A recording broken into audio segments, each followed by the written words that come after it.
Nou, het probleem is gewoon van dat dus eigenlijk de bijen hier niks meer mee kennen, maar die hele fever. Ze kunnen het zwemmen, ze kunnen het visken, ze kunnen het varen.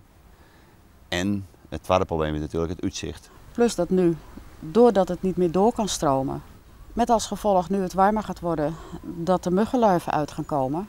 En het stikt hier dus 's avonds weer van de muggen. Het leefgenot wordt minder. Het leefgenot is een heel stuk minder. Nou, het leefgenot. Kijk, ik hoop toch in alle oprechtheid dat het leefgenot in de gemeente Leeuwarden niet afhangt van het ongelijkbradig vederkruid in de vijvers.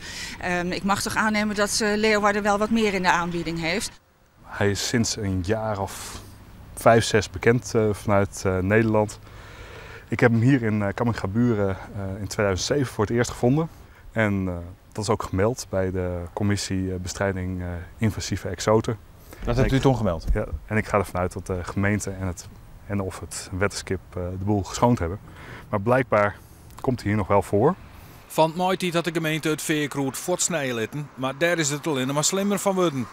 En we wisten toen gelijk al natuurlijk dat het dus net een adequate oplossing wezen zou. En dat blijkt nou wel natuurlijk.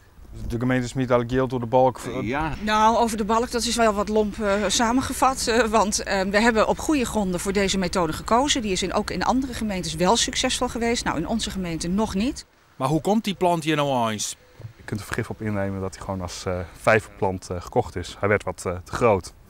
En huppakee, je gooit hem in het water. Dat is het begin van alle ellende.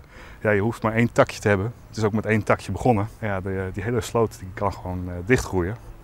En hier een eindje verderop staan gemaaltjes. Nou, die raken helemaal verstopt met die waterplanten. Het zou een kostbare zaak worden om alle gemalen en doekers vrijmaatje te maken. Bewoners vinden dat de gemeente vlug in actie komen moet. Maar ja, als ze niet willen luisteren, nou ja, goed, dan zit straks alle plassen en alles wat we in Friesland aan water hebben eronder. Want het heeft allemaal verbinding met elkaar. Dat het een vervelend probleem is, dat zal ik niet ontkennen. Dat vinden wij ook natuurlijk. En daarom doen we ook met andere gemeentes onderzoek om te kijken of we dit kunnen voorkomen in de toekomst. Myriofilum heterofilum is namelijk net alleen nog het probleem van jou. De plant rukt op orenplakken op.